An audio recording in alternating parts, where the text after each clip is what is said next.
আজকে আমাদের সাথে স্টুডিওতে আছেন বিএনপি চেয়ারম্যানের পররাষ্ট্র বিষয়ক উপদেষ্টা কমিটির বিশেষ সহকারী প্রকৌশলী হাফিজ খান সোহায়েল এবং আছেন এনসিপির যুগ্ম সদস্য সচিব তাহসিন রিয়াজ। আপনাদের দুজনকে আজকে প্রযত্নে বাংলাদেশে আমন্ত্রণ জানাচ্ছি। তাহসিন রিয়াজ, আপনাকে দিয়ে শুরু করতে চাই। নির্বাচনের আগে থেকেই ইলেকশন ইঞ্জিনিয়ারিং এর কথা বারবার এসেছে এবং এটি নিয়ে আসলে রাজনৈতিক দলগুলোর মধ্যেও নানা আশঙ্কা ছিল। এখন আপনাদের জোটসঙ্গী জামায়াতে ইসলামী সরাসরি বলছে নির্বাচনে তাদের যে বিজয় সেটি ছিনিয়ে নেওয়া হয়েছে এবং এর পেছনে ইলেকশন ইঞ্জিনিয়ারিং কাজ করেছে। একই সঙ্গে সাবেক দুজন উপদেষ্টা সৈয়দা রিজওয়ানা হাসান এবং সাবেক উপদেষ্টা বর্তমান পররাষ্ট্রমন্ত্রী ডক্টর খলিলুর রহমানের নামও এসেছে। একটু জানতে চাই এনসিপিও কি এই অভিযোগকে একইভাবে দেখছে কিনা? আপনারা কি মনে করেন নির্বাচনের ভেতরে আসলেই কি ইঞ্জিনিয়ারিং এর সত্যিকার অর্থে কোনো প্রভাব ছিল? কি মনে করছেন? আন্তরিকভাবে ধন্যবাদ জানাচ্ছি যারা আমাকে শুনতে পাচ্ছেন এবং ধন্যবাদ জানাচ্ছি আমাদের সাথে অত্যন্ত শ্রদ্ধার একজন সহ আলোচক আছেন ওনাকেও। দেখুন, আপনি যে প্রশ্নটি করেছেন এটার আসলে উত্তর দিতে হলে আমাকে অফিসিয়াল স্টেটমেন্ট ধরে উত্তর দিতে হবে যে আসলে এনসিপির এখানে অবস্থান কি। অ্যাজ লং অ্যাজ এনসিপি, এটা জোটের প্রোগ্রাম ছিল না, ফর ইউর কাইন্ড ইনফরমেশন, এটা জামাতের নিজস্ব একটা কর্মসূচি ছিল, দলগত কর্মসূচি ছিল। কাজে এটা রাজনৈতিক ইতিহাসের দিকে যদি আপনি তাকান, যখন কোনো জোট হয়, জোটের বাইরেও রাজনৈতিক দল পার্টিকুলারলি তার নিজস্ব কর্মসূচি নিয়ে তারা রাজনৈতিক কর্মসূচি পালন করতে পারেন। সেটা আসলে জোটগতভাবে মানে ডিফেন্ড করাটা আমাদের জন্য ভেরি ডিফিকাল্ট। বাট অবভিয়াসলি আপনি যে প্রশ্নটা করেছেন সেটার প্রেক্ষাপট নিয়ে উই ক্যান ডিসকাস ডেফিনেটলি, সেটা আসলে অ্যাসপিরেশনটা কি, অ্যাসপেক্টটা কি, বা পয়েন্ট অফ ভিউটা কি। দেখেন, আপনি যখন ইন্ট্রোডাকশনটা দিচ্ছিলেন তখন আপনি যখন বলছিলেন যে নিয়ে আসা হয়েছে রেজওয়ানাকে, এরকম একটা কিছু, তো আমি তখন শুনে জাস্ট হুট করে আমার মাথায় আসলো, আমার কাছে মনে হচ্ছে যে রেজওয়ানা আপাকে কেউ নিয়ে আসে নাই। রেজওয়ানা আপা কেন যেন এই ভিতরকে নিজ দায়িত্বে চলে এসেছেন because of her particular comment. আপনি যখন কমেন্টটা পড়বেন, এটা যেমন রেজওয়ানা আপা নিজেকে ডিফেন্ড করার জন্য বলেছেন না যে তাকে তার খণ্ডিত অংশ প্রচার করা হয়েছে। দেখেন, যে কোনো কমিউনিকেশনের কমপ্লিট কমিউনিকেশন, ইনকমপ্লিট কমিউনিকেশন বলে দুইটা মডেল থাকে, মোড থাকে। কমপ্লিট কমিউনিকেশনটা কি? একটা কমপ্লিট কমিউনিকেশন হচ্ছে যেটা দিয়ে আপনি পূর্ণাঙ্গ কোনো এক অর্থ দ্বারা করাতে পারেন। কোনো একটা বিষয় অনুধাবনের জন্য আপনি মানে বোঝার জন্য আপনার পুরো একটা প্যারাগ্রাফ পড়া লাগে না। লাইক আমি আপনাকে বললাম যে আমি ভালো আছি, এটা একটা কমপ্লিট কমিউনিকেশন। হ্যাঁ, আমি বলতে পারতাম যে আমি কিছুটা অসুস্থ আছি, তারপরে ব্লা ব্লা ব্লা ব্লা। আপনি এখন ওই স্পিচটা দেখেন, যে স্পিচটা নিয়ে আজকে জামাত ইসলামী বিক্ষোভটা ডাক দিয়েছে, সেখানে রেজওয়ানা আপা বলেছেন যে একটা শক্তি যারা বরাবরই নারীদের অধিকার প্রসঙ্গে বিরুদ্ধে অবস্থান নেয়, আমরা সফলভাবে তাদেরকে মানে ক্ষমতা বা এরকম একটা গণ্ডিকে তিনি মেনশন করেছেন। স্পিচটা আমি দেখছিলাম, সেখান থেকে তাদেরকে বাইরে রাখতে পেরেছি। তো এটা একটা কমপ্লিট কমিউনিকেশন। এখন দেখেন, এখানে অনেকগুলো অ্যাসপেক্ট আছে, যেহেতু এইখানে অনেকগুলো ওয়ার্ডের আপনার মানে আপনি ভিন্নভাবে এটাকে ইন্টারপ্রেট করতে পারেন। আইন যেভাবে ইন্টারপ্রেট হয় একজন এক এক রকম করে, সংবিধান কিন্তু এক একজন এক এক রকম করে ইন্টারপ্রেট করে। তো আপনি যদি ওই ইন্টারপ্রিটেশনটা যান, ইন্টারপ্রিটেশনে একটা জটিলতা কিন্তু থেকে যায়। এখন দেখেন, যে কোনো শক্তি সে তো এই অ্যাঙ্গেলের নিজেকে দাবি করতে পারে যে আপনি আমাকে বাইরে রেখেছেন, as long as you claim that. ক্লেইমটা কিন্তু বাইরে থেকে কেউ আশা করে না, আপনাকে কেউ জোর করে করাইও দেয় নাই। আপনি খুব সাবলীলভাবে স্পন্টিনিউয়াসলি একটা স্টেটমেন্ট দিয়েছেন, অ্যান্ড ওই স্টেটমেন্টে হোয়াট ইউ হ্যাভ সেড, আপনি বলছেন যে আমরা সফলভাবে একটা গ্রুপকে বাইরে রাখতে পারছি। তার মানে ওই গ্রুপটা কি? তাহলে ফার্স্ট থিং ইজ মানে that particular group should be defined, যে ওই গ্রুপটা কে, কাকে তিনি আসলে সফলভাবে বাইরে রাখতে পারছেন। এই উত্তরটা আমার কাছে মনে হয় জামাত ইসলামী যদি জানতে চায়, এটা জামাত ইসলামের একটা গণতান্ত্রিক এবং তার এই জানার অধিকারটুকু তো ডেফিনেটলি এই রাষ্ট্রে আছে, যে এই গ্রুপটা কি, মানে ডিড শি মিন জামাত ইসলামী? তাহলে রেজওয়ানা আপা এটাকে সলভ করে দিতে পারে খুব সহজ। মানে আমি জানি না এই বিতর্কটা কেন রাজপথ বন্ধ গড়ালো। আমি এটা কমপ্লিটলি জামাতের স্ট্র্যাটেজি বা স্ট্র্যাটেজিক একটা পজিশন, আমি সেটাকে সমালোচনা করতে চাই না। বিএনপির নিজস্ব রাজনৈতিক স্ট্র্যাটেজি থাকবে। অর্থাৎ আমার প্রশ্নটা আসলে এটা ছিল যে আপনাদের জোট সঙ্গী যারা জামায়াতে ইসলামের এই যে ইলেকশন ইঞ্জিনিয়ারিং এর অভিযোগ নির্বাচন পরবর্তী সময়ে, সেটিকে আপনারা কি একইভাবে দেখছেন? আমরা তো এখন একইভাবে দেখছি। কিভাবে দেখছি একটু বলে দিই ছোট করে। দেখেন, যখন একজন উপদেষ্টা, দায়িত্বশীল উপদেষ্টা যখন বলেন যে আমি সফলভাবে কাউকে বাইরে রাখতে পারছি, তাহলে দেখেন এখানে ডেমোক্রেটিক যে আপনার ওয়ার্ক প্লে, এটা তো মানে বিতর্কিত হয়। নির্বাচন তো একটা বিরাট ব্যাপার। নির্বাচন বিতর্কিত হচ্ছে না। তাহলে আপনি যদি বলেন যে আপনি বাইরে রাখতে পারছেন, তাহলে আপনার তো কাউকে বাইরে রাখার রাইট নাই, আপনি উপদেষ্টা হইলেও রাইট নাই। হাসিনা লম্বা সময় ধরে বিএনপিকে বাইরে রাখছে না, এই রাইট কি হাসিনার ছিল? ছিল না। হাসিনা এটা ইলিগেলি করছে, আনইথিক্যালি করছে। কাজেই রেজওয়ানা আপা যদি বলে থাকে কাউকে বাইরে রাখছেন, এবং এটা যদি তার কোনো মেকানিজমের কারণে, তার কোনো ইঞ্জিনিয়ারিং কারণে তিনি যদি কাউকে বাইরে রাখেন যেটা ভোটাধিকারের প্রসেসের বাইরে, তাহলে সেটাকে তো আমি ইঞ্জিনিয়ারিংয়ে বলবো। ইঞ্জিনিয়ারিংয়ে বাইরে বলার আমার সুযোগ নাই। এটা আমার দলগত পজিশন না, আমি জাস্ট আপনাকে ডিকোড করে বলতেছি যে গল্পটা কি দাঁড়াচ্ছে আসলে। তো দেখেন অনেকগুলো ডট কানেক্ট করলে একটা পিকচার এখান থেকে আসে। তো পিকচারটা ইজ ভেরি ক্লিয়ার। আর আপনি যদি আমাদেরকে জিজ্ঞেস করেন যে আমাদের পজিশন কি, ভাই আমরা 30টা আসন নিয়ে অলরেডি উই হ্যাভ ফাইলড, আমরা অ্যাকিউজ করেছি, আমরা মানে নির্বাচন কমিশনের কাছে আমরা দ্বারস্থ হয়েছি, এবং আমরা আমাদের তো খুব মানে এভিডেন্ট এই 30টা আসনের ব্যাপারে আমাদের যত রকম এভিডেন্স এখানে প্রোভাইড করা দরকার, এই 30টা আসনে ইঞ্জিনিয়ারিং হয়েছে বা এই 30টা আসনে কারচুপি হয়েছে বা এই 30টা আসনে ভালো ভোট হয়নি, এটা বলার জন্য আমরা দিয়েছি। এখন বাকি সিদ্ধান্ত তো নির্বাচন কমিশন পক্ষ থেকে আসতে হবে। এটা যদি আদালতে করে আদালত পর্যন্ত আসবে, মহামান্য বিচারকরা আছেন, তারা এটার ব্যাপারে শুনানি করবেন, তারা আমাদেরকে একটা জাস্টিসটা এনে দিবে। কাজে আমাদের প্রসঙ্গ দুইটা পয়েন্ট ছোট করে শেষ করে দেই। অবভিয়াসলি ইঞ্জিনিয়ারিং নিয়ে আমাদের কোনো সে নাই, অবভিয়াসলি ইঞ্জিনিয়ারিং নিয়ে 30টা আসন নিয়ে আমাদের ডিবেট আছে, আমরা বলেছি। এবং পার্টিকুলারলি এই গুমরজালটা এই রেজওয়ানা আপা সলভ করে দিতে পারেন খুব সহজেই। তিনি বলে দেখ কাকে তিনি বাইরে রেখেছেন, এবং ওনার ইথিক্যালি বা পলিটিক্যালি বা মানে ডেমোক্রেটিক্যালি তার এই রাইট আছে কিনা। এরপরে আমি আপনার কাছে আসবো সাবেক উপদেষ্টা এবং বর্তমান পররাষ্ট্রমন্ত্রী ডক্টর খলিলুর রহমানের যে নাম এসেছে সেই বিষয়টি নিয়ে একটু আসতে চাই। প্রকৌশলী হাফিজ খান সোহেল, একই প্রসঙ্গে আসতে চাই। আসলে এই যে জামায়াতে ইসলামী এখন বলছে তাদের পক্ষে ভোট বিপ্লব হয়েছে, পরিকল্পিতভাবে সেই ফলাফল আসলে বদলে দেওয়া হয়েছে, এবং সেখানে দুজন সাবেক উপদেষ্টার আসলে ভূমিকা নিয়েও প্রশ্ন উঠছে। আপনারা এই অভিযোগকে আসলে কিভাবে মূল্যায়ন করছেন, এবং এটিকে আসলে ইঞ্জিনিয়ারিং হিসেবে আপনারা এই ইঞ্জিনিয়ারিং যে হয়েছে ওনারা বলেছেন, এনসিপিউ পক্ষ থেকে তাসিন রিয়াজও বললেন, এটিকে আসলে ইঞ্জিনিয়ারিং এর পর্যায়ে ফেলবেন নাকি আসলে নির্বাচন পরের যে পাল্টা অভিযোগ আমি বলছিলাম শুরুতে, সেটি আপনাদের মতামত কি বলে? ধন্যবাদ আপনাকে, ধন্যবাদ সহ আলোচককে। আমার বক্তব্য খুব সিম্পল। গণতান্ত্রিক প্রক্রিয়ায় একটা সুষ্ঠু অবাধ নির্বাচন হয়েছে বাংলাদেশে। আমার জানা মতে এটা একটা অকল্পনীয় সুন্দর নির্বাচন, যেখানে কোনো ব্যক্তির মৃত্যু হয়নি, যেখানে কোনো ভোট কেন্দ্র দখল হয়নি বা ভোট বাক্স ছিনতাই হয়নি, যেটা গত 100 বছরের প্রতিনিয়ত ঘটনা। আপনাদের যদি কোনো কমপ্লেন থাকে বা জামাতের যদি কোনো কমপ্লেন থাকে, যেমন উনি বললেন যে ওনারা প্রত্যেকটা আসনে অনিয়মের কথা তুলে ধরেছেন, নির্বাচন প্রক্রিয়ায় নির্বাচন কমিশনে জানিয়েছেন, that is the perfect way to the process. এবং আপনি যদি কোনো অন্যায় বা কোনো অনিয়ম হয়ে থাকে, there is a process, you should file ইট।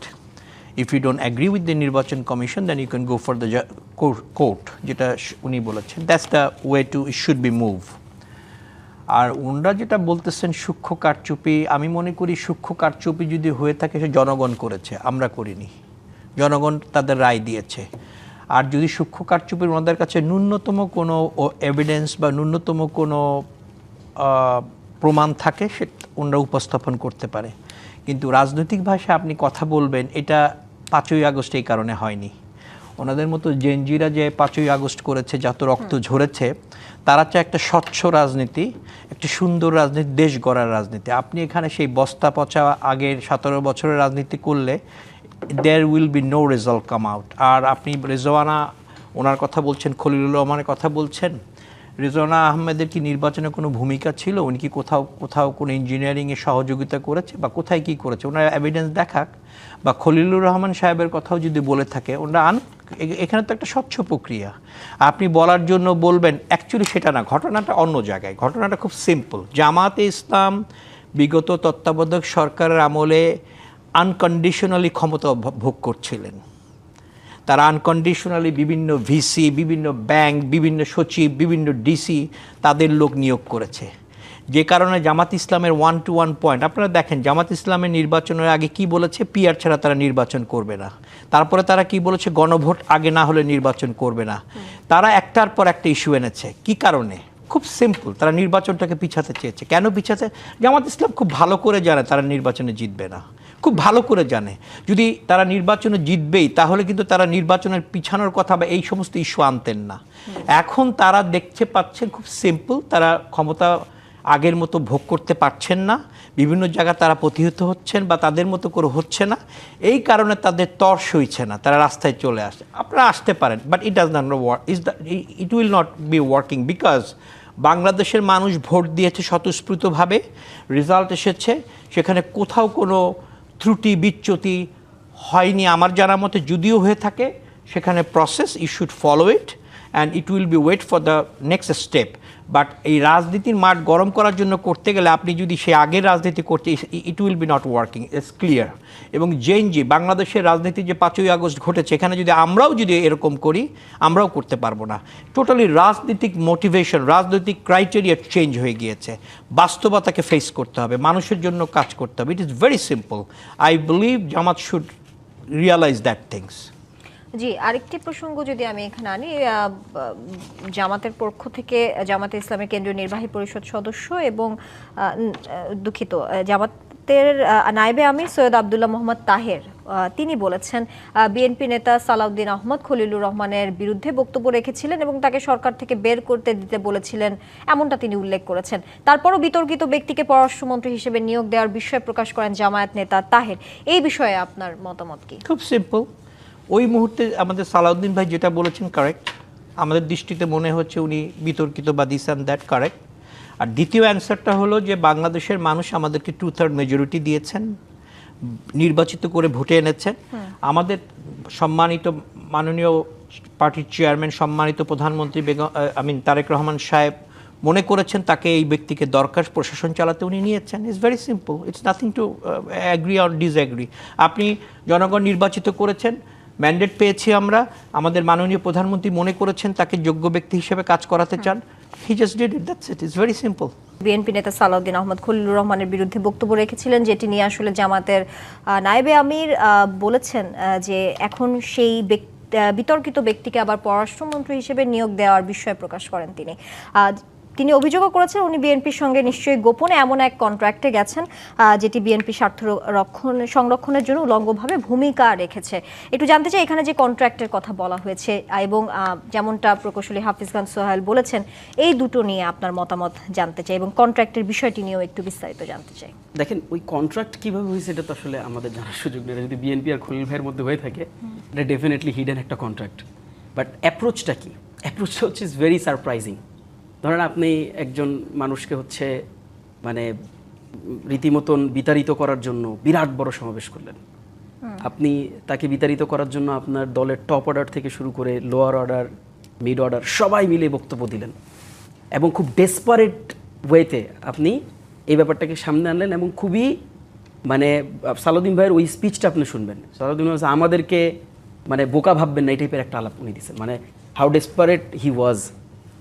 তো এত ডেসপারেট একটা মানে পজিশন থেকে, এত রিজিড একটা পজিশন থেকে just all of a sudden যখন কোনো কিছু ঘুরে যায়, ধরেন একটা পজিটিভ যদি নেগেটিভ হয়ে যায়, একটা নেগেটিভ যদি হুট করে পজিটিভ হয়ে যায়, এই প্রশ্নটা অ্যারাইজ হওয়াটাই স্বাভাবিক, এটা অস্বাভাবিক কোনো প্রশ্ন না।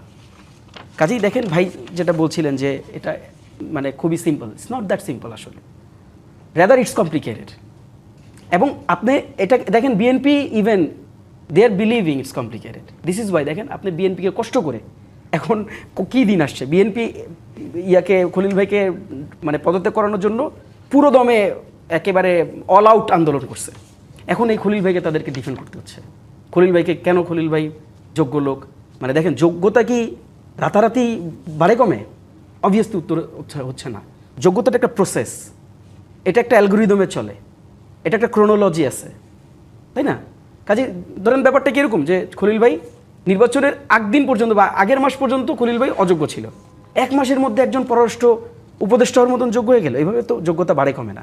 না আপনি আজকে এখানে জব করছেন, you have been experiencing, right, you have been learning, তারপর না এসে আপনি আমাদের সামনে বসে আপনি প্রশ্ন করছেন, আমরা উত্তর দিচ্ছি, অনেকের মন্ত্রমুগ্ধের মতন হয়তো শুনছে।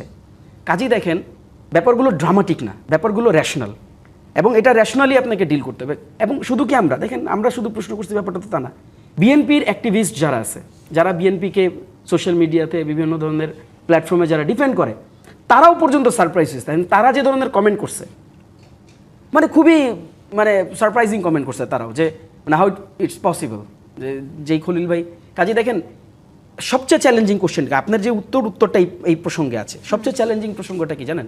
প্রসঙ্গটা হচ্ছে যে খলিল সাহেব তখনও এক্সিস্টিং ফরেন অ্যাডভাইজার, এবং একজন ফরেন অ্যাডভাইজার, ধরেন তার ডিসিপ্লিন এটা বাদ দিলাম, ফরেন, সে তো adviser. Acting adviser means what?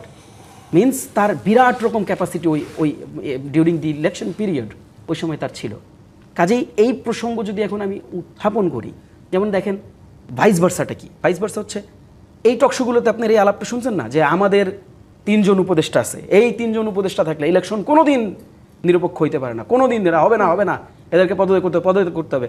এই নিরপেক্ষতাটা ইনশোর করার জন্যই তো উপদেষ্টারা পদত্যাগ করলেন, যদিও তারা করতেনি, এটা তারা অনেক আগে থেকে বলছেন, ভাই we are not here for long, আমরা যাবই। কাজে ইলেকশনের নিরপেক্ষতার জন্য আপনাদেরকে পদত্যাগ করালেন, পদত্যাগের জন্য দাবি রাইজ করলেন, ফিল্ডে গেলেন, ডেমনস্ট্রেশন হলো, ম্যানি মোর, ন্যারেটিভ হলো, কত কিছু হলো, তারা পদত্যাগও করলো। তাহলে এখন আমি যদি বলি যে আপনার লুকায়িত উপদেষ্টা তো পদত্যাগ করলো না, না, একজন মানুষ একটা দিনের জন্য, একটা সকালের জন্য তিনি দায়িত্ব থেকে পদচ্যুত হননি। তিনি একদিন আগে পররাষ্ট্র উপদেষ্টা ছিলেন, একদিন পরে সে পররাষ্ট্র মন্ত্রী হয়ে গেলেন। তাহলে এখন যদি এই প্রশ্নটা আমি রাইজ করি, দেখেন পুরোটা রেশনাল ডিসকাশন, আই গেস যারা শুনবেন তারা ডিফাইন করতে মানে এটাকে বুঝতে পারবেন। যে আমি যদি এই প্রশ্নটা করি, আমি তবে ইরেশনাল কোনো গ্রাউন্ড থেকে এই প্রশ্নটা করবো না। জামাত ইসলামী যদি এই প্রশ্নটা করে, জামাত ইসলামী গ্রাউন্ডটা একেবারে ফেলে দেওয়ার মতন গ্রাউন্ড না। কাজে এই প্রশ্ন তো আপনাকে সম্মুখীন হইতে হবে, আপনাকে এটার উত্তর দিতেই হবে। রাদার আপনি আমাকে কনভিন্স করেন যে না ভাই সে গুপ্ত অ্যাডভাইজার ছিল না আপনার। জি, সেই কনভিন্সিং কথা প্রসঙ্গ যেটা এসেছে সেটি ঘিরেই যদি প্রকৌশলী হাফিজ খান সোহেল আপনার কাছে আসি, একটু ভিন্নভাবে বলতে চাই। খলিলুর রহমানকে লন্ডন ষড়যন্ত্রের হোতা বলেছেন সৈয়দ আব্দুল্লাহ মোহাম্মদ তাহের, জনাব সৈয়দ আব্দুল্লাহ মোহাম্মদ তাহের। তিনি আরও বলেছেন সেখান থেকে তিনি সরকারকে মোটিভেট করে, ষড়যন্ত্র করে বর্তমানে যারা সরকারে আছেন তাদের সুবিধা দেওয়ার জন্য অব্যাহতভাবে কাজ করেছেন এবং রিওয়ার্ড হিসেবে তাকে পররাষ্ট্রমন্ত্রী হিসেবে নিয়োগ দেওয়া হয়েছে, এমনটা তিনি তার বক্তব্যে উল্লেখ করেছেন। এবং যেমনটা তাহসিন রিয়াজও বলছেন, একদিনের জন্য তিনি পদত্যাগ করেননি, তিনি উপদেষ্টা পরিষদেও ছিলেন, তখনকার সময়ে অন্তর্বর্তীকালীন সময়েও তিনি দায়িত্ব পালন করেছেন। যখন সাবেক উপদেষ্টা আসিফ মাহমুদ সজীব ভুঁইয়া পদত্যাগ করেছেন তখনও তিনি পদত্যাগ করেননি, এখন তিনি আবার যে মন্ত্রী হয়েছেন। এই যে রাতারাতি যোগ্যতার যে কথাটাও তাহসিন রিয়াজ বলেছেন, এই সব মিলিয়ে তাদের যে অভিযোগগুলো, সবগুলো যদি মিলিয়ে আমি আপনার কাছে আবারও জানতে চাই এটি আসলে কতটা যৌক্তিক? দেখুন, বাংলাদেশে ক্ষমতার পরিবর্তন এবার যেটা হয়েছে তো একটা স্বচ্ছ নির্বাচনের মাধ্যমে। আপনারা এলিগেশন আনতে পারেন, এটা সত্যি যে স্বাভাবিক দৃষ্টিতে যদি দেখেন, এক পক্ষ নির্বাচন দেরিতে চেয়েছে আর বিএনপি নির্বাচন অন টাইমে চেয়েছে, বরঞ্চ আরও আগে চেয়েছে। আমার বিশ্বাস তত্ত্বাবধায়ক সরকার বা ইন্টার্ম গভর্নমেন্টের চিফ প্রফেসর ইউনূসও চেয়েছেন অন টাইমে হতে। এখন ওই যে আগে বললাম, জামায়াত ইসলাম সহ যারা স্টেক হোল্ডার ছিল ক্ষমতা বা সরকারের বিভিন্ন স্থানে তাদের যে প্রভাব বিস্তার করছিল, সেগুলো হয়তো আপার লেভেলে খলিলুর রহমান সাহেব নির্বাচন করার পিছনে হয়তো তার ভূমিকা থাকতে পারে। স্বাভাবিক, সে ফরেন অ্যাডভাইজার। এখানে তো আমাদের বুঝতে হবে যে ফরেন কান্ট্রি যারা রিলেটেড, ইন্ডিয়া বলেন, আমেরিকা বলেন বা চীন বলেন, all country, because everybody wants stable government as elected government. That was the main target. এখন ওই যে বললাম, জামাত ইসলাম বা অন্য যারা ক্ষমতা এনজয় করছিলেন তারা চাচ্ছিলেন আরও পিছিয়ে, কারণ তারা জানতেন তারা নির্বাচনে জিতবেন না। So that's why they are doing like that. And other hands Khalilur Rahman Saheb অথবা যারা এই দায়িত্বে ছিলেন তারা চেষ্টা করছিলেন একটা সুষ্ঠু সময়, মানে সঠিক সময় নির্বাচন। আপনাকে দেখতে হবে নির্বাচনটা সঠিক হয়েছে কিনা। আপনার এই প্ল্যাটফর্মটা পেয়েছি আমি একটা, কিন্তু নিয়ম অনুযায়ী পদত্যাগ করার তো কথা ছিল। উনি কি নির্বাচন করেছেন? উনি কি কোনো স্টেক হোল্ডার ছিল? উনি কি কোথাও নির্বাচন কমিশনে কাজ করেছেন? বা উনার বিরুদ্ধে কোনো স্পেসিফিক কোনো অ্যালিগেশন আছে যে অমুক নির্বাচন কমিশনে ফোন করেছে, অমুকের ভোট চেঞ্জ করার জন্য উনি কাজ কোথাও দেখেছেন? আপনি তো সবাই ক্ষমতায় ছিলেন, এইভাবে বললে তো হবে না। আপনার প্ল্যাটফর্ম পেয়েছে আমি একটা প্রসঙ্গ আনবো যেটা রিলেটেড না, সেটা হলো আমরা যারা প্রবাসী আছে, আমি মাননীয় প্রধানমন্ত্রী বরাবর বলতে চাই, এই যে আপার লেভেল যে পার্লামেন্ট হবে সেই পার্লামেন্টে প্রবাসীর পক্ষ থেকে আমাদের একটা কোটা দিতে হবে অথবা একটা পোর্শন দিতে হবে এবং জিয়া আন্তর্জাতিক বিমানবন্দরকে ফিরিয়ে আনতে হবে। এটা আমাদের দাবি প্রবাসীর পক্ষ থেকে মাননীয় প্রধানমন্ত্রীর কাছে আমরা করতে চাই, সেটা আপনার মাধ্যমে করলাম। Thank you. জি, ধন্যবাদ আপনাকে। তাহসিন রিয়াজ, আপনার কাছে আবারও আসতে চাই, একটু ছোট্ট করে জানতে চাই, ছাত্রদের ইচ্ছার সমন্বয় কিংবা ছাত্রদের দ্বারাই গঠিত হয়েছে অন্তর্বর্তীকালীন সরকার। এখানে নানা মহল থেকে বিশ্লেষকরাও নানা জায়গায় আমি দেখেছি প্রশ্ন তুলেছেন যে এখন উপদেষ্টাদের নিয়ে তাদের যেই অভিযোগগুলো সেটি নির্বাচন পূর্ববর্তী সময়েও আমরা দেখেছি, এখন তো পূর্ববর্তী সময়েও সেই উপদেষ্টাদের নিয়েই কেন এত অভিযোগ, যেখানে তাদের পছন্দ মতোই বা তাদের বেশ কিছু পরামর্শ কিংবা আলোচনা সাপেক্ষে আসলে অন্তর্বর্তীকালীন সরকার যেটি ছিল সেটি গঠন হয়েছে। আসলে এই পরিবর্তন কেন একটু জানতে চাই, যেহেতু নানা মহল থেকে প্রশ্ন আসছে। এটা প্রথমত পরিবর্তন না, নেভার এভার। আপনি স্টেটমেন্টগুলো দেখেন, just do Google, you will get all the answers. এটা আমরা আমাদের জায়গা থেকে একটু সরি নেই।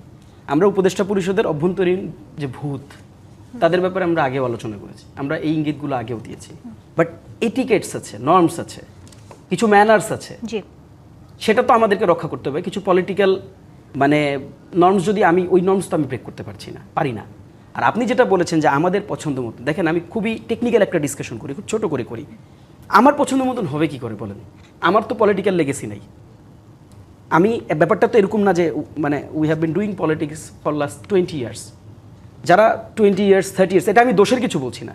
ধরেন যারা বাংলাদেশ পরবর্তী সময় থেকে আজ অবধি ধরেন রাজনীতি করছে, তাদের ছাত্র সংগঠনগুলো থেকে বেরিয়ে বিভিন্ন ধরনের ডিসিপ্লিনারিতে তারা গিয়েছে। তাদের ছাত্র সংগঠনদের লেগেসি ধরে কেউ বিসিএসে ভালো করেছে, কেউ ফরেন মিনিস্ট্রিতে আছে, কেউ অ্যাডমিন ক্যাডারে আছে, কেউ বিভিন্ন জায়গায় আছে। কাজেই দেখেন মানে আপনি আপনার পছন্দের লোক বাছাই করে নিতে পারেন। ভাই আমি তো রাজনীতিতেই ছিলাম না, আমি আমার পছন্দের লোক তো বাছাই করার আমার সুযোগ নেই। এমন তো না যে আমি 20 বছর ধরে রাজনীতি করি, আমার ছাত্র সংগঠন ছিল, তারা বিভিন্ন সময় বিভিন্ন জায়গায় আছে, আমি এখন জিতছি, কাজে আমি এখন আমার 92 সালে ছাত্র দলের সভাপতি ছিল, সে এখন একটা অ্যাডমিন ক্যাডারে আছেন, তারা ধরে নিয়ে এসে আমি ফরেন মিনিস্ট্রি সচিব করলাম। বা জামাত ইসলামী ধরেন ছাত্র শিবিরের কোনো একটা বিশ্ববিদ্যালয়ের সভাপতি, সে ধরেন বিসিএস ক্যাডার হয়ে কোনো একটা জায়গায় আছেন অ্যাডমিন ক্যাডার হিসাবে, তাকে হয়তো মানে লো ডাউন করে রাখা হয়েছিল বিভিন্ন সময় বৈষম্য করে, তাকে এনে আমি প্রাইস পোস্টিং করলাম, একটা জায়গায় গিয়ে দিলাম যে আপনি হলো এই স্থানীয় সরকার সচিব। এটা তো আমার সুযোগ নাই।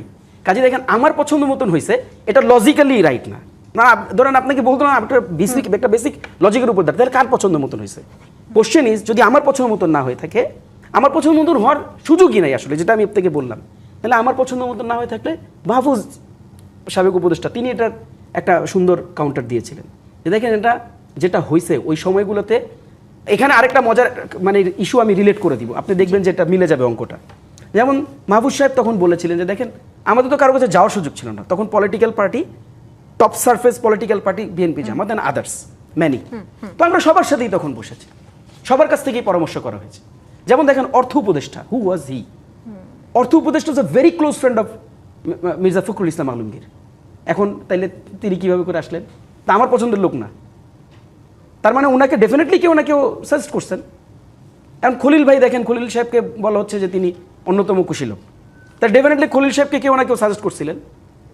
কাজেই উপদেষ্টা পরিষদটা এটা মানে সকল দলের মতামতের সাপেক্ষে গঠিত একটা উপদেষ্টা পরিষদ, এবং এটা তারা তাদের মতন করে অ্যাডভাইজিং করে, তারা তাদের মতন করে করছেন। আপনাদের নেতা সার্জিস আলম সরাসরি একটি বেসরকারি টেলিভিশনে টক শোতে যুক্ত হয়ে বলেছেন বিএনপির কিছু নেতাকর্মী দেশকে আবার পুরাতন পথে নিয়ে যেতে চায়। এই পুরাতন পথ বলতে আসলে কোন রাজনৈতিক বাস্তবতা বা সময়কে আসলে ইঙ্গিত করেছেন, কিংবা সাম্প্রতিক সময়ে এই অভিযোগের কি কোনো ভিত্তি আছে কিনা, কোনো প্রমাণ আছে কিনা একটু জানতে চাই। জি দেখেন, আমি আসলে যে বিষয়টা বলছিলাম একটু ওখান থেকে একটু কন্টিনিউ করি। বলছিলাম মুস্তাফা সরোয়ার ফারুকী, দেখেন ফারুকী ভাইয়ের তো পলিটিক্যাল আপব্রিঙ্গিং নাই। হ্যাঁ, ফারুকী ভাই সিনেমার লোক ছিলেন, ওনাকে এনে এখন উপদেষ্টা করলো। এখন আমি ধরেন এই প্রশ্নটা তো করতে পারি, তো ওনাকে কে সাজেস্ট করলো? এবং আপনার মনে থাকার কথা, ফারুকী ভাইকে যখন উপদেষ্টা করা হলো পুরো 3-4 দিন ধরে এটা নিয়ে আলোচনা হলো, আওয়ামী লীগের লেসমেন্ট স্যার হ্যান ত্যান নানাবিধ অনেক আলাপ আলোচনা হলো না। কাজে দেখেন এই প্রসেসটা যে উপদেষ্টা সিলেকশন যেভাবে করে হলো, এই প্রসেসটা এটা কোনো একক কোনো মানে মানে ব্যক্তির চিন্তার উপর দাঁড়িয়ে এটা হয় নাই, বরং এটা সকলের মতামত ক্রমেই ওই ইয়াটা নেওয়া হয়েছে। যেই বিষয়টা আপনাকে বলছিলাম যে দেখেন অঙ্কটা আরও স্ট্রংলি মিলবে।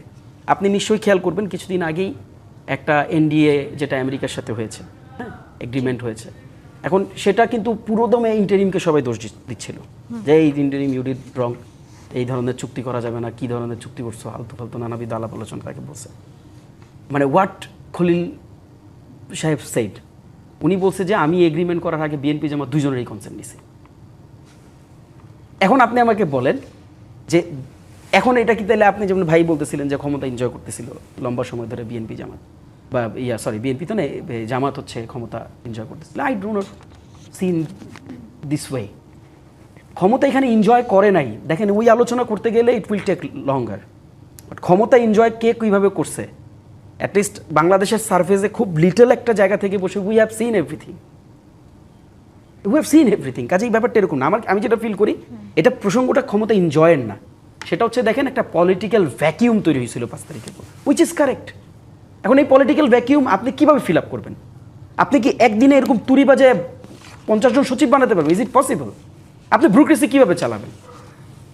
আপনি বিভিন্ন ইনস্টিটিউশন কীভাবে চালাবেন? You can not do. কাজেই খুবই স্বাভাবিকভাবেই আপনার সকল দলের মতামত ক্রমেই আপনার সেই ব্যুরোক্রেসি, সেই মন্ত্রী পরিষদ, এই উপদেষ্টা পরিষদ করতে হয়েছে। এটাকে আমি রেশনাল দেখি না, এটাকে আমি খুব লজিক্যালি দেখি। প্রসঙ্গটা ওইখানে যখন আসে ক্ষমতা এনজয়ের প্রসঙ্গ, তখন আমি একটা কথা বলি, দেখেন এটা এনজয় না, ভ্যাকিউমটা ফিল আপ করার জন্য সকল দলের ইনপুট দরকার ছিল, এভরিওয়ান ডিড। এখন সেকেন্ড আপনি যে আলাপটা করেছেন, দেখেন সার্জিস আলম একটা ইন্টারভিউতে বলেছেন, সার্জিস আলম যে ইন্টারভিউতে কথা বলেছে, প্রথমত এটা কাটপিস, এবং পুরো আলোচনাটা বলি, কাটপিস আর নাই বলি ধরেন। দেখেন, বাংলাদেশে একটা গণতান্ত্রিক ট্রানজিশনের মধ্যে দিয়ে আমরা গেছি। বিএনপি 2/3 মেজরিটি নিয়ে অনেক কথা বলে, বাট বিএনপি দেখবেন প্যারালালি আরেকটা কথা বলে না, অথচ দুইটাই ম্যান্ডেট, দুইটাই কনস্টিটিউশনালি রাইট।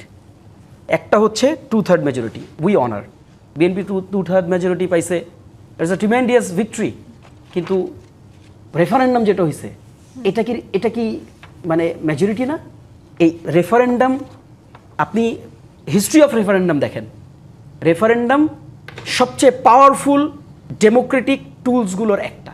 এটা আমার দেশের জন্য না, এই যে আজকে ইরানের বাস্তবতা দেখেন, Iran did referendum 3 Times after deregulation. আমি শেষ লাইনটা বলি, দেখেন সার্জিস যে বিষয়টাকে ইঙ্গিত করছে, এই মব কালচার আমরা বলছি, মব কালচার আমরা দেখব না। ওমা, নির্বাচন হয়ে গড়াইলো না, প্রধানমন্ত্রী শপথ নিতে পারলো না, আমরা দেখলাম মনসুর সাহেব কীভাবে করে ধরে একেবারে লিটারেলি দি ভেরি ন্যাস্টি ওয়েতে আপনি তাদেরকে নিয়ে বের করে নিয়ে আসলেন। মব কি আপনাদের জন্য? অন্য কেউ করলে সেটা মব, আর আপনি করলে সেটা বিক্ষোভ। This should not be the way. তার আগের দিন ভাই বলেছিলেন কি, আপনার সালাউদ্দিন ভাই বলেছিলেন বাংলাদেশে মব কালচারের কবর রচনা হয়েছে। পরের দিন দেখলাম কবর থেকে মুর্দা এসে হাজির, মব কালচার করতেছে। ভাই this is how they are doing. Same আপনি দেখলেন, আপনি দুর্নীতি। এখন আপনি বলতে পারেন ভাই আমি আমার এই ট্রাম্প অ্যাডমিনিস্ট্রেশন চেঞ্জ হয় না, যখন প্রাইম মিনিস্টার প্রেসিডেন্ট চেঞ্জ হয়, অ্যাডমিনিস্ট্রেশন হইতে পারে, কিন্তু ভাই একটা আলাপ, লাস্ট ওয়ার্ড বলে দিই, সাংবিধানিক প্রতিষ্ঠান বলে একটা আলাপ আছে। সাংবিধানিক প্রতিষ্ঠান আপনাকে যোগ্যতার ভিত্তিতে করতে হবে। আপনি পলিটিক্যাল প্রাইস পোস্টিং করেন, সেই জায়গাটা ভাই আপনি সরকার গঠন করছেন, আপনি করবেন, ইটস ওকে, আপনি আপনার প্রশাসনিক লোক দিয়ে করেন, বাট সাংবিধানিক প্রতিষ্ঠানে you can not do this. এটা লজিক্যালি আপনি পারেন না। জি, তাহসিন রিয়াজ যেমনটা বলছিলেন, এবং আমরা অনুষ্ঠানের একদম শেষ পর্যায়ে আছি। জনাব হাফিজ খান সোহাইল, একটু জানতে চাই, এই যে পুরো বিতর্ক এখন একটু আগে যে আমরা আলোচনা করলাম, সমালোচনাও হলো, একদিকে যেমন ইলেকশন ইঞ্জিনিয়ারিং এর অভিযোগ উঠেছে, অন্যদিকে বলা হচ্ছে বক্তব্য খণ্ডিতভাবে ব্যাখ্যা করা হচ্ছে। এটাই আসলে পুরো আলোচনার যে সামারি, সেটাই আমি আপনাকে বলছি। আপনার দৃষ্টিতে এখন আসলে সবচেয়ে জরুরি কি? কারণ এই সব অভিযোগ আসলে সামনে যে গণতন্ত্রের জন্য বেশ উদ্বেগজনক, এমনটাও অনেক জায়গা থেকে শঙ্কা প্রকাশ করছে। আপনার দৃষ্টিতে এখন প্রশাসনকে ঘিরে, নির্বাচনী প্রশাসনকে ঘিরে এই যে অভিযোগগুলো, পাল্টাপাল্টি অভিযোগ চলছে, এখানে আসলে জরুরি কি পদক্ষেপ নেওয়া উচিত বলেন? আমার দৃষ্টিতে এখন দেশকে এগিয়ে নিয়ে যাওয়ার জন্য সবাইকে একসাথে কাজ করতে হবে। আপনাদের যদি স্পেসিফিক কোনো অভিযোগ থাকে বা স্পেসিফিক কোনো কারণ থাকে, আপনারা প্রসেস অনুযায়ী আগাতে পারেন, প্রসেস অনুযায়ী অ্যাপ্লাই করতে পারেন, কোর্টে যেতে পারেন, কিন্তু এন্ড অফ দ্য ডেতে আপনাদেরকে বুঝতে হবে একসাথে কাজ করতে হবে। আমি মনে করি এই যে উনি যে বললেন যে একটা ভ্যাকিউম ইজ ট্রু, আমার বিশ্বাস আমাদের বাংলাদেশের ছেলেমেয়েরা কখনোই দেখবেন, যারা ব্রিলিয়ান্ট ছেলেমেয়েরা তারা একটু সুযোগ পেলেই বিদেশে চলে যায়। আমরা চাই ওই সমস্ত ছেলেমেয়ে যারা পড়াশোনা করছে, ইনক্লুডিং মাইসেলফ বা হোয়াট এভার, যারা এক্সপার্টিস, তারা দেশে ফিরে আসুক, দেশের জন্য কিছু কন্ট্রিবিউট করুক। এখন আমাদের সময় এসেছে, সুযোগ এসেছে, আপার পার্লামেন্ট সহ সরকারের বিভিন্ন পর্যায়ে সুযোগ এসেছে, বিভিন্ন সেক্টরের যারা এক্সপার্টিস বাংলাদেশি ছেলে মেয়ে বা বাংলাদেশি যারা কাজ তারা ফিরে আসার সুযোগ হয়েছে। আমার বিশ্বাস আমাদের মাননীয় প্রধানমন্ত্রী সেই সুযোগ আমাদেরকে দিবেন। এবং আমি মনে করি আইন শৃঙ্খলা এবং অর্থনীতি এই দুইটা আমাদের জন্য খুবই ইম্পর্ট্যান্ট। আইন শৃঙ্খলা খুব কঠোর হাতে দমন করতে হবে এবং অর্থনীতিতে আমাদেরকে স্ট্রং হতে হবে। বাংলাদেশ ব্যাংকের গভর্নর যে বিতর্ক হয়েছে, আমার বিশ্বাস উনি ওনার কাজের মাধ্যমে প্রমাণ করবেন যে উনি আমাদের মাননীয় প্রধানমন্ত্রী যে সিদ্ধান্ত নিয়েছেন সেটাই সঠিক। ওনার বিরুদ্ধে যে সমস্ত কথা বলা হচ্ছে ওনার কাজের মাধ্যমেই ওনাকে প্রমাণ করতে হবে উনি দেশের জন্য কাজ করবেন, দেশের স্বার্থ রক্ষার জন্য কাজ করবেন এবং সেই কাজের মাধ্যমেই উনি সবাইকে বুঝিয়ে দিবেন আমাদের মাননীয় প্রধানমন্ত্রী যেটা করেছেন সেটা সঠিক। আর যদি সেটা না হয়, he will face the consequence. আর আমাদের প্রধানমন্ত্রী বলেই দিয়েছেন 6 মাসে প্রত্যেকে কাজের রিপোর্ট দিবে, সেই অনুযায়ী উনি ডিসিশন নেবে। আপনারা যদি মনে করে থাকেন যে আগের মতো ভুল করেই যাবে আর উনি থেকেই যাবে, নো, 5ই আগস্ট সেই জন্য হয়নি। 5ই আগস্ট হয়েছে মানুষের গণতান্ত্রিক অধিকার ফিরে পাওয়া, মানুষের ভোটাধিকার ফিরে পাওয়া এবং সমস্ত কিছু ন্যায্য সমালোচনার মাধ্যমে এগিয়ে যাওয়া। আমার দৃষ্টিতে আইন শৃঙ্খলা এবং অর্থনীতি এটা দুইটা যদি আমরা ইনশাল্লাহ ঠিক করতে পারি, দেশ অনেক দূর এগিয়ে যাবে। এবং রাজপথের যে অভিযোগগুলো যেগুলো নিয়ে আসলে নানা মহলে আসলে উদ্বেগ সৃষ্টি হচ্ছে কিংবা শঙ্কার সৃষ্টি হচ্ছে, এগুলো আসলে কতটা যৌক্তিক? কারণ আমরা তো একটি শান্তিপূর্ণ পরিবেশ চেয়েছিলাম, শান্তিপূর্ণ দেশ চেয়েছিলাম। এখন যদি এই অভিযোগগুলো সামনে আসে তাহলে তো নির্বাচনকেও প্রশ্নবিদ্ধ করার একটি পথ থাকছে। সেই বিষয়ে কি বলবেন? আমার মনে হয় যে জামাত ইসলাম যেটা করছে তাদের বুঝে শুনে এগানো উচিত। এখন আমরা প্রত্যেকে, শুধু জামাত ইসলাম না, আমাদের প্রত্যেক দল, বিরোধী দল প্রত্যেকের চিন্তা করা উচিত 5ই আগস্টে এতগুলো ছেলেমেয়ে প্রাণ দিয়েছে, মানুষের গণতান্ত্রিক অধিকার ফিরে এসেছে, সহনশীলতার মাধ্যমে, যুক্তিতর্কের মাধ্যমে এগোতে হবে। এখানে রিজিড কিছু করা যাবে না।